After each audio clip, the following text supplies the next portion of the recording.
Hello guys, my name's John, I'm the Geeky Fanboy, and welcome back to the second video in our series on, reviews on past Doctor Who stories. And as you can probably see from the outfit, we're starting with Series 1 now, Ninth Doctor, Christopher Eccleston.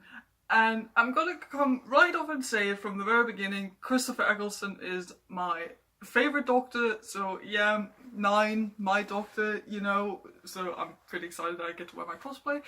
And I'm saying that just so you know that there might be some bias as we go through the episodes of Series 1, just so you know. So yeah, Series 1 of the Doctor Who revival. First episode is Rose, and this was actually not my first episode I ever watched. My first episode I ever watched of Doctor Who was the 11th Hour, I think. But that episode basically got me into Doctor Who, so Rose was theoretically like my second or first, however you want to see it. I've seen this episode a lot of times, given the fact that Christopher Eccleston is my favourite Doctor and there's only one series with him, so you keep rewatching Series 1 quite a lot. But let's dive right into it. Episode number 1, Rose in Series 1 introduces us to not only Christopher Eccleston as the Doctor, but also to Billie Piper as Rose Tyler.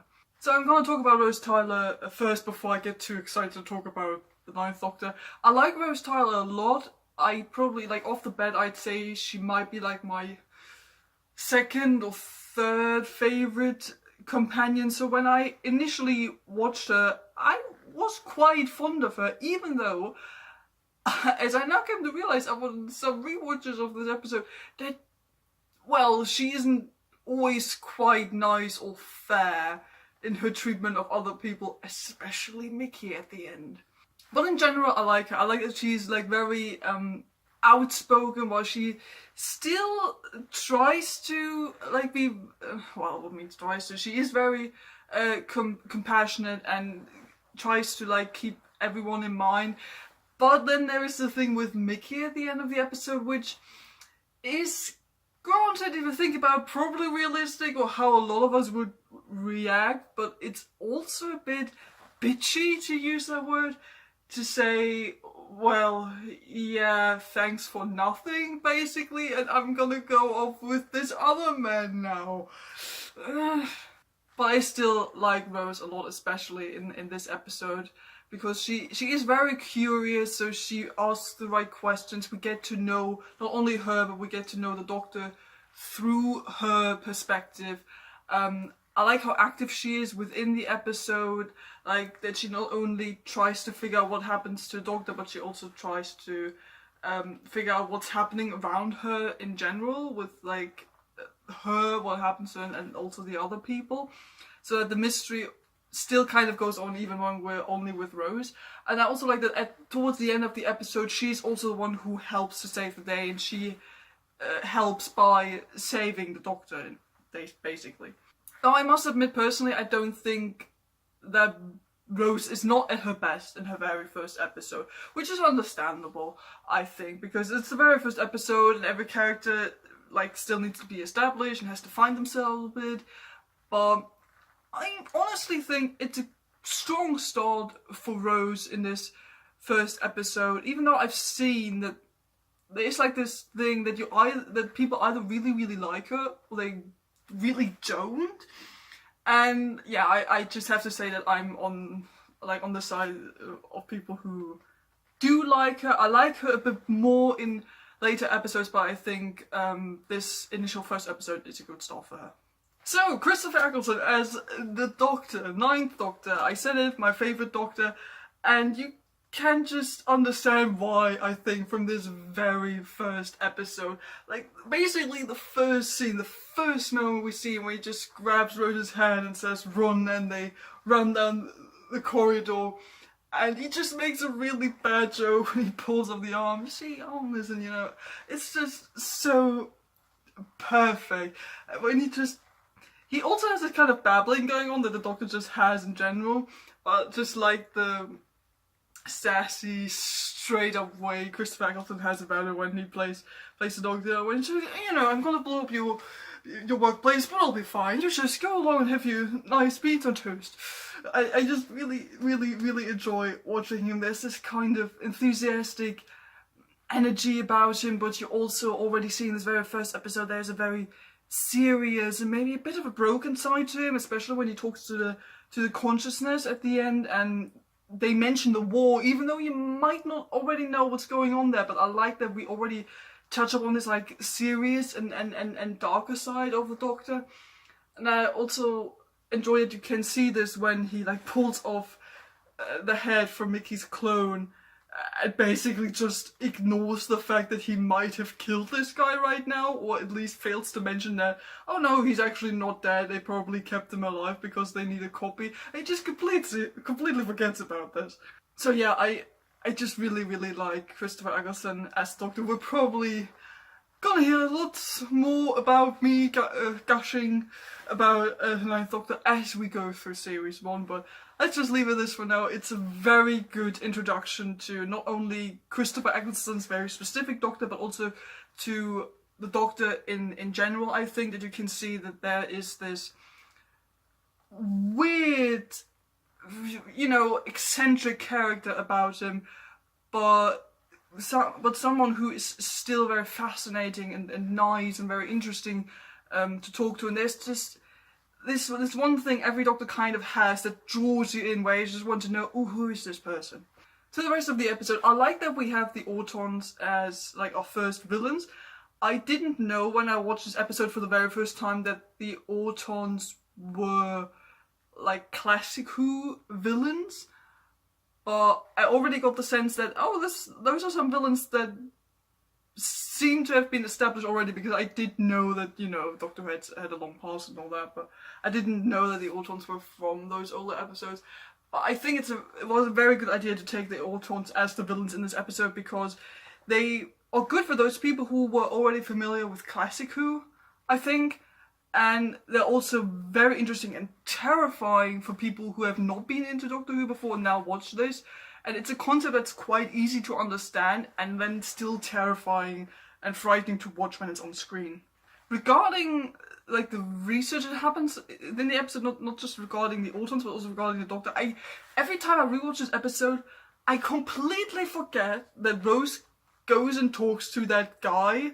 I've completely forgot his name right now. That she goes and talks to the guy at the house who tells him, oh, I found like all those sorts of pictures on the Doctor, and wherever he goes, death follows him. I completely forget that the guy is in this episode, but I think it works well, I think, because it kind of already establishes that the Doctor is someone who has been on Earth multiple times, and that the Doctor might be a good guy, but you can't help but notice that a lot of dangerous stuff happens when he's around. So I like that through this research guide, it's kind of established that the Doctor, despite all his niceties and all that, he is still dangerous to be around.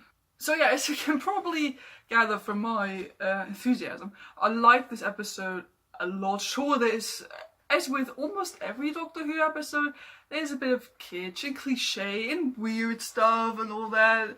You know, a lot of people always complain about, like, you know, the dustbin and everything Mickey gets thrown into, and then it burps, and then Mickey comes out all weird. Honestly, it's Doctor Who. I think it kind of goes along with that. Like, I never thought that it was weird, also considering that it's a family show, you know. I'm pretty sure the kids are watching this and thinking, oh, this is funny, but also kind of terrifying, but mostly funny. And sure, like this entire dinner scene later with the clone plastic Mickey and Rose, and Mickey being like really awkward and weird and looks super strange. I mean, you could call it cringy, but I wouldn't really say that it's cringy. Maybe it's a bit campy, but you know, it's 2005. Like, some of the effects weren't state of the art, you know, even for 2005. But apropos this being 2005, I think for 2005, a lot of this stuff, especially like series 1 and 2, is good. Like, when I started watching it, I didn't expect like the best effects ever. I just expected effects that look decent enough so that I can, like, with a bit suspension of disbelief, think that this thing is really there or that this works, and it does, so it's fine. And by the way, that dinner scene, I like how it ends when you actually don't realize for the first couple of seconds it's the doctor who's trying to give them like this champagne, and then just like right in the face. I like that scene. Also, because I just remembered as a very nice moment is when Rose sees the TARDIS for the first time, and we don't see the interior of the TARDIS at first, we just see her like initial facial reaction, and then she just goes out, walks around the TARDIS. Even if you like didn't know the TARDIS before, when this is like really your first initial Doctor Who episode, you don't know what the TARDIS looks like, you already know, oh, something's happening. Something inside of this box does not add up to what you think it would be, and those people who already were familiar with Doctor Who, they're like, nah, the reaction thing is happening. So yeah, I do like that scene. So yeah, to sum it up, I really like this first episode. We have some very good introductions to our main characters, Rose, and of course the Doctor. Rose, in my opinion, is a good companion. She's not at her strongest in this first episode. There are still some moments where I can very well understand why people think that she's being mean and not very nice, especially regarding Mickey. That whole relationship with her and Mickey and the Doctor is a bit weird in general. We're probably going to talk about this multiple times because Rose, you know. But I think it's a very good introduction for her, and also especially for the Doctor. Like, Christopher Eccleston establishes himself right away with the very first scene. You get a very good sense of who this Doctor is, that he's eccentric, that he's curious, that he's fascinating, but that there's still something like a bit dark and serious about him. I like that stuff gets teased, and you get to find out about this in later episodes. The villains are cool because they're classic Who villains that, you know, old school Whovians will be familiar with, but they're also able to like draw in the new people.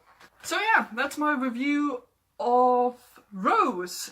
First episode of series 1 of the Doctor Who revival. What are your thoughts on it? Please do tell me in the comments below. You can also ask me questions about whatever comes to your mind regarding Doctor Who. As I said, I'm trying to keep this up with like Monday, making this a sort of Doctor Who thing, so if everything goes as planned, next week we'll talk about the end of the world. I hope you enjoyed this little review. Don't forget to like and subscribe if you haven't done it already, and I'll see you guys next time. Goodbye.